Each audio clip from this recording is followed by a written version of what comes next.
De même argument pour l'éternité. Les trois sont co-éternels. On a déjà expliqué pourquoi.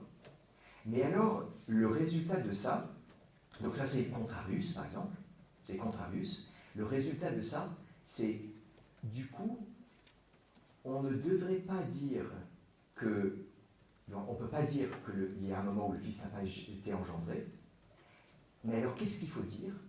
Et là, Thomas prend deux expressions. Il prend une expression d'Origène, qui est très belle. Lui, il ne trouve pas que c'est la meilleure, mais moi, je la trouve très très belle. C'est dans le texte 9. Donc, le début du texte 9, le Fils est coéternel au Père, et le Saint-Esprit est coéternel aux autres. Il n'y a pas de contradiction, dit le texte, entre le fait d'avoir un principe d'origine et le fait d'être éternel. Vous comprenez ce que je viens de dire?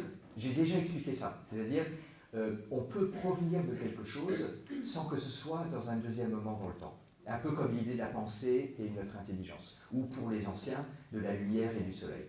Il y a quand même une source. Mais il y a un principe, il y a une source, il y a un principe, et il y a un effet, il y a un produit, mais il n'y a pas de distinction temporelle. Par contre, sur quoi je veux insister, c'est du coup, comment on va dire la génération du Fils ne s'accomplit ni dans un instant temporel, ni dans la durée du temps, mais dans l'éternité, d'accord? C'est pourquoi, si l'on veut signifier cette présence et permanence actuelle de l'éternité, on peut dire avec Origène que le Fils naît toujours.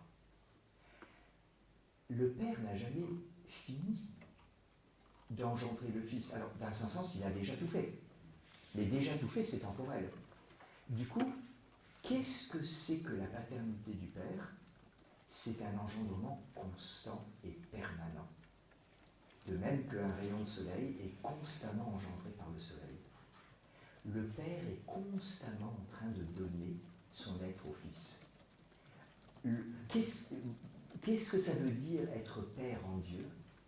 C'est de sans cesse, à chaque instant, mais bon, ça n'existe pas en Dieu, ça, les instants, mais à chaque instant, donner tout au Fils. C'est ça être Père en Dieu. Et être Fils, c'est à chaque instant, constamment, se recevoir.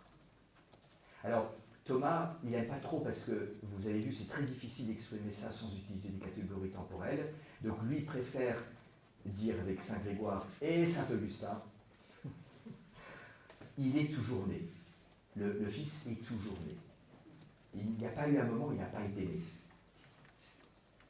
Il est toujours né. Les deux expressions sont justes. Les deux expressions sont justes.